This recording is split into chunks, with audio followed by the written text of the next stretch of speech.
Look at it.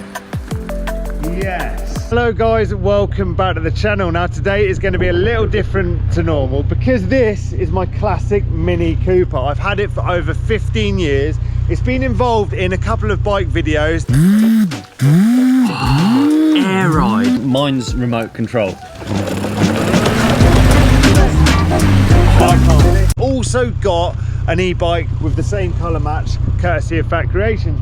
Well, today it's going to have a video of its own because we're going to treat it with Jay, the detailing doctor, to give it some love. Here we are then.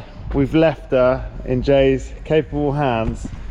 This is how we're leaving her. A bit dirty, so hopefully, fingers crossed, she comes back looking a bit different. We've left Jay to it. Really excited to see how he's transformed this Mini. In the meantime, this is what he's been doing.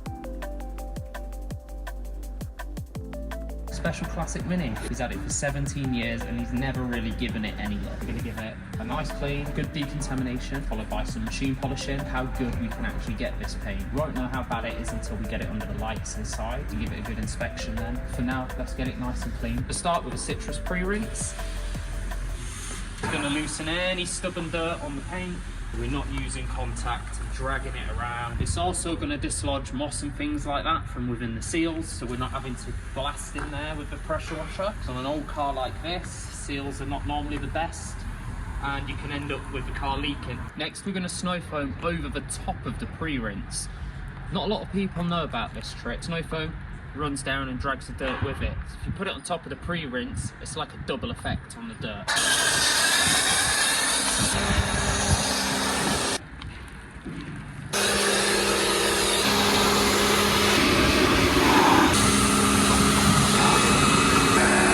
As we went round the car there, we're staying far back. It's a classic car, it's very old paintwork. There is bits where the paintwork's loose underneath. We don't want it to lift. We don't want to be breaking any of the seals. Really important not to go in close and being meticulous with our work and taking the utmost care with your vehicle. Let's crack on and do the contact wash now. Splitting it into thirds. Thing is, we've already released like 90% of the dirt on this with the pre-rinsing stage. I'm not having to put any pressure. I'm just literally just gliding the mitt over the car. That's the first third done. That's the second third. The bonnet, tops of the arches, and the tops of the doors.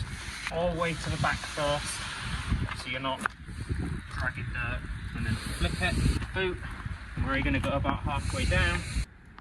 Bottoms, but we're going to do one side all the way around like this. The last bit, the dirtiest bit, we do with that side. Next step, fallout remover. Cheap guys, straight in with the clay bar. They don't use clay lube, they just use water because it's cheaper. Better to go with the liquid decontamination first. Again, you're not having contact and you're removing the contamination. This stuff's expensive.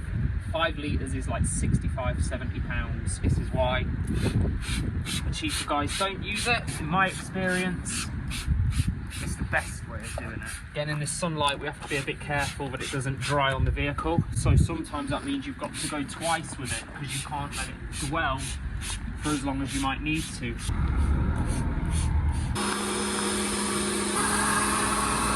Let me show you how you clean the tyres. Citrus cleaner, do not use a solvent on the tyre. I can't stress this enough. People put solvent tyre cleaners on because they let a lot of the browning out. Now, it does remove the dirt really well, but it also removes the ozonants from the tyres. Once you're using these solvent tyre dressings and solvent tyre cleaners, you're pulling all that out and they're just going to start cracking. Why do people do it? Again, because they're cheaper. Once it's dwelled for a couple of minutes, nice rub. First brown, and this is now black.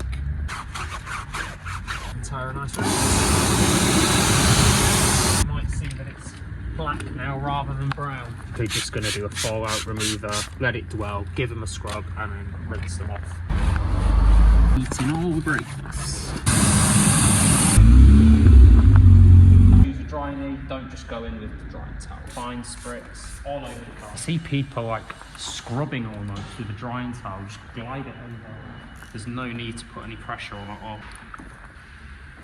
Next step, clay bar. Cheaper guys, they'll reuse the same clay bar on multiple cars.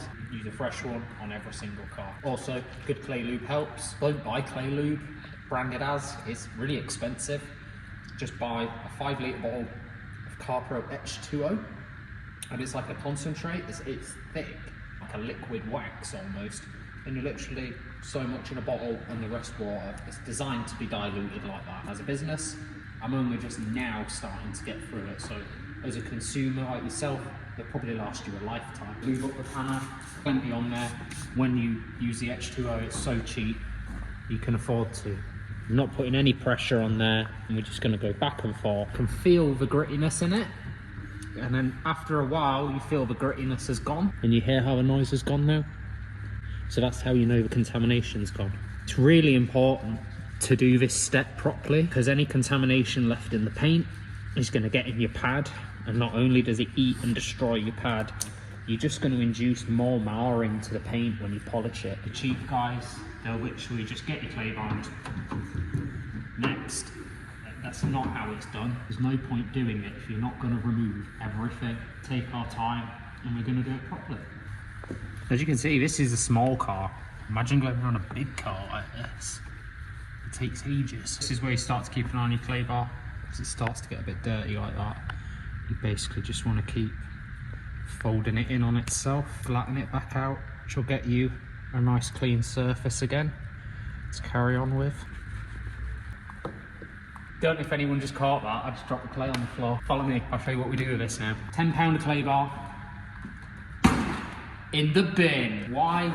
I ain't risking getting grit on that paint. Fresh clay bar, we do not cut a single corner. Anything doesn't go to plan, even if it costs us more money, we just go with it. It is what it is. With the size of these, the one saving grace is, I mean, especially on a car that small, you can tear it in half, and half a clay bar will get you through a car. Funny, Elise was going to cut that bit out, so I dropped the clay bar on the floor, so I cut that out. I was like, no, that's gold. Why cut your mistakes out? Leave them in and show people how you deal with it. So satisfying, it's part of the job. Love the transformation between the sound of contaminated paint and decontaminated paint. It's just so good. An aggressive clay bar will pull the contamination out really quickly. You might only do like 1, 2 and it's taken it. At least aggressive one like this, it might take like 3 or 4, maybe even 6 or 8 passes before you get the contamination out. Because it's less aggressive, it's also less aggressive on the paint with leaving marring, saving yourself extra work when it comes to polishing. The heavier the defects in the paint, the more clear coat you need to remove when polishing to get them out. When you're polishing a customer's car, you really need to take care and really think about how much am I actually removing here? Is it worth it? Do I need to induce this much marring when I'm clay barring? And the answer is no. We're just going to remove the clay lube that's left on there. Just use the drying towel. A small bit of pressure is needed. What can happen now, it can leave streaking on the car like this. Why do you not wipe it panel at a time as you're doing it? It does take longer that way. Just going to use some Carpro eraser. Really, really good panel wipe. Probably everyone raves about the G-Technical, but this is better. Ride over with the drying towel and you'll see all that clay lube's now gone. It's left the panel nice and clean. You might start to see some of the swirl marks in there now. Things that we're going to have to polish out. Panel wipe.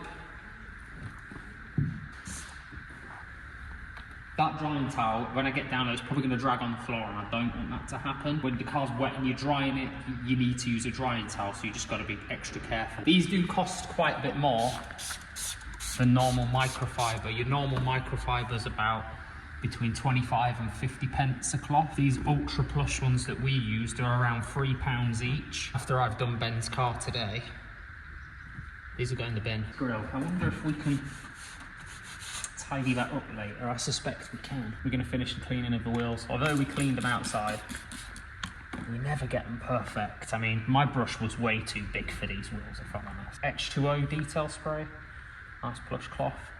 And we're just going to, by hand, go round.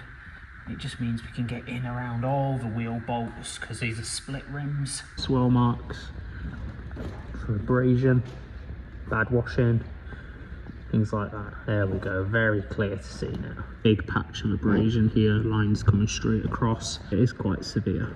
It's just hard to catch it in the right light, but the whole roof pretty much is like that.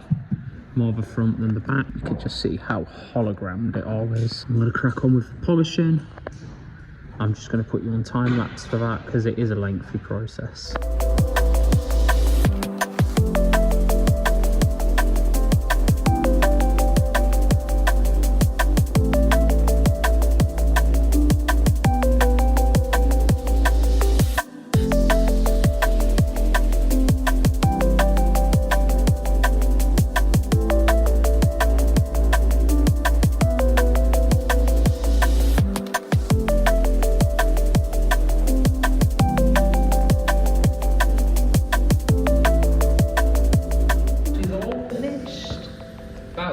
I'm shattered after that. 2 sets of polishing, all the decon, all the coating, polishing all the chrome bits. I mean, look at that bumper.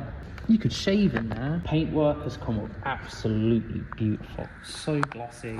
You can really see the flip in the paint now. Good 90% of the scratches out. There's a few that are a bit deep to get out. I don't want to push that far. This paint's minimum 17 years old. I could have depth tested it, but it's a custom paint job, so it would be absolutely irrelevant, the numbers on it, because we don't know how far between the top layer of paint and the base layer of metal. With a factory paint job, we sort of already know these numbers, but once the car's been repainted, it's very difficult to know how thick the actual clear coat is. Just go easy with it, we don't push too far. The wheels have been done as good as they can in depth. They could do with a refurb, if I'm honest. They are a little bit corroded. The paint's looking fantastic, that's the main thing here. That was the main mission of the day. Beautifully smooth. I'm gonna give Ben a call, let him know the car's done, and we'll see what his reaction is. It's a moment of truth, mate. 17 years of neglect and done. Oh, mate, look at it. Yes. Wow, that is sick, dude. It's been so sick. I've seen it like that before, mate. You don't realise how shiny you can get it until you see what can be done. Mega. And now it's coated, it'll stay like that for 3 years now. You won't need to wax it, you won't need to polish it. Just wash it. And when you do wash it, you can just snow foam, rinse, and dry it off because you don't do much mileage. So. Yeah.